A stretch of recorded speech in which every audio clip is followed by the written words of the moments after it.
Enduro bikes are made to cover a wide variety of terrain and uses, serving as the everyday driver for many consumers riding their local trail network and maybe some bike parks on the weekend, to attacking the gnarliest terrain at EDR World Cups under some of the best athletes in the world. We opted for bike park laps at Snow Summit in Big Bear Lake, California, to get our 6 long-travel bikes as close to the limit as possible in a relatively controlled environment. Our test dives into the initial impressions of each bike, their on-trail performance, what we liked or didn't like, and what kind of rider we think each bike is for. We choose which bike we would take home if we could get one for free in the configuration we tested, and which bike we would buy with the ability to change frame size or any components. In this video, we'll be talking about the Specialized Enduro. If you're looking for a different bike or want to see all the bikes we tested, refer to the main test session video. The Enduro lineup dates back to 1999 and has stood the test of time as one of the most widely capable mountain bikes on the market. This current generation Enduro has been in production for over 4 years, making it the oldest bike in our test. It's also more downhill focused than ever, being built around 170mm of horse-link driven FSR rear suspension and a 170mm travel fork with 29-inch wheels front and rear. We tested the expert level build kit, which retails for $7,000 and comes spec'd with all aluminum specialized components, RockShox Zeb Select Plus fork, and a Super Deluxe Select Plus shock with hydraulic bottom mount adjustment. Stopping power is handled by SRAM Code RS brakes with 200mm rotors front and rear, paired with SRAM GX Access Eagle drivetrain and a 1-up 210mm dropper to round things out, as well as a steer tube mounted SWAT tool for easy access on trail. Geometry adjustment built into the frame is found in the form of a rear shock eyelet flip chip that allows for just under half a degree of head tube angle adjustment and 7mm of bottom bracket height adjustment. The frame also allows plenty of room for a water bottle and swap box for down tube storage. We tested our size S5 Enduro in the low setting, which comes out to a 511mm reach and 63.9 degree head tube angle. The 1302mm wheelbase includes a 442mm chainstay length for a mostly planted feeling that required a bit more effort to throw around. A 76 degree seat tube angle, which was the slackest in test by only a small margin, makes for a relaxed pedaling position and is not the strongest quality of the Enduro. Being older than the outgoing Trek Slash and bringing long travel 29er performance to where it is today over the last 4 years, it's safe to say the Enduro has remained ahead of its time.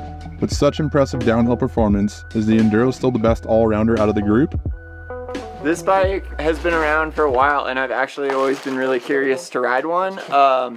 I think I would personally size down. The S5, in my opinion, is for someone over 6'5". It's a long bike. Or someone who's just maybe not as playful as me. Like if you are someone who's really planted, likes to keep the wheels on the ground, it's tons of traction, rides really smooth, but I don't think it's very playful.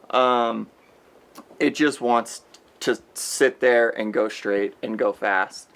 I think it's probably a great race bike on wide open tracks. I don't think it's great on really tight things, and I think if you make mistakes, you are a bit of sold out of luck because it's just gonna continue to go the way that you had it pointed. I really got along with it. It's a tale of two bike rides because I was oversprung at first, and so it was very similar to the Intense experience, but swapped out springs, sat into the travel more, and I was either I went from the high BB setting with a stiff shock. Sorry, Low BB. I went from low BB with a stiff shock to high BB with a soft shock, and all of a sudden, my pedals were where I wanted it to be, tracking really good through rocks, carrying speed through rough shit. It was great, and I think the number one complaint that I hear about this bike, especially on the internet, is that the seat tube is too slack, because the effective is really far back there, and I thought it was great because the vertical ones, the DVA, they're kind of in the way.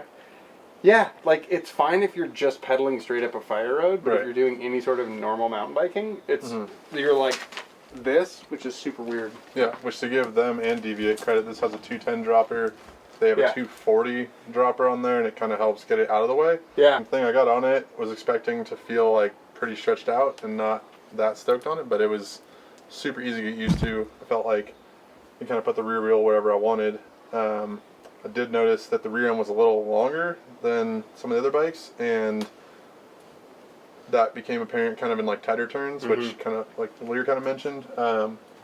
but I thought the rear suspension felt great. I was on the opposite end of the spectrum. I was thinking that the spring was going to be too soft, and I measured the sag this morning at like 30%, so I was like, it's a little further than I want to be, but it worked great for the whooped out bike park, and I thought, like high speed compressions, it was really, really good, and even on the jump trails, carried speed really well. I over jumped a lot of stuff first lap, so not the worst thing for a bike that you want to go fast on. And I think it does that really well. I think we did a couple 10 ply laps at the end where I was on the canyon coming from this, and I was kind of wishing that I was on this just for the rear suspension performance. I think it is really, really good.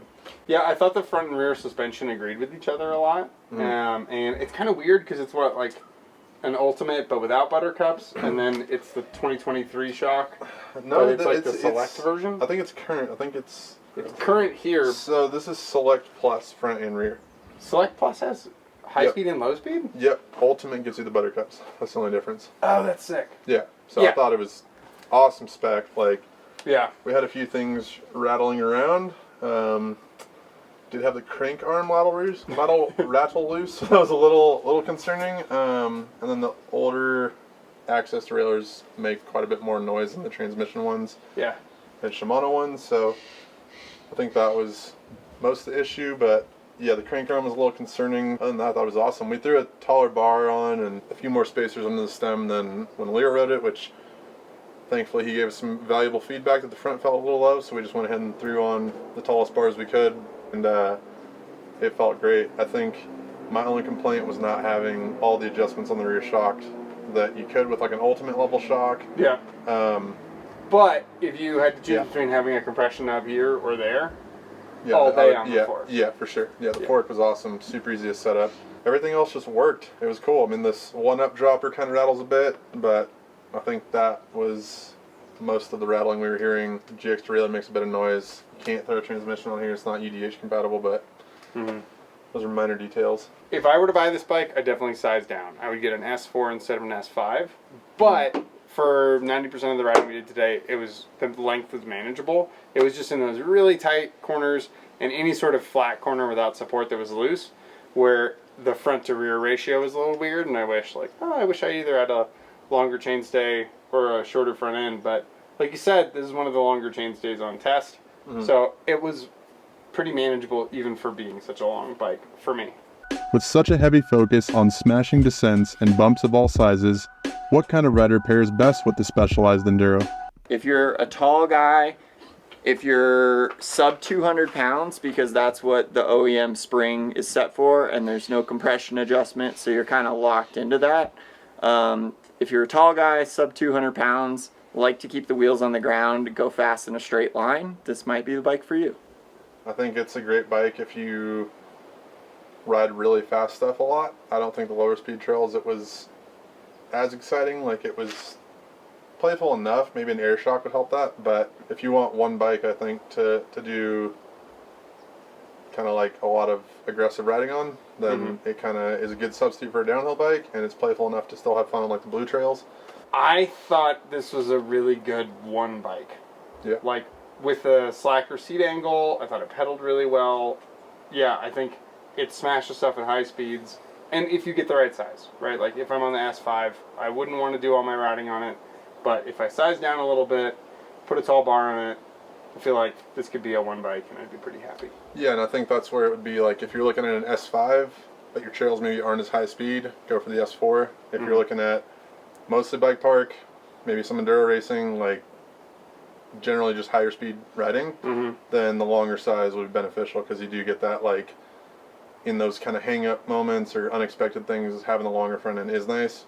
But for maneuverability, an S4, it'd be interesting to try.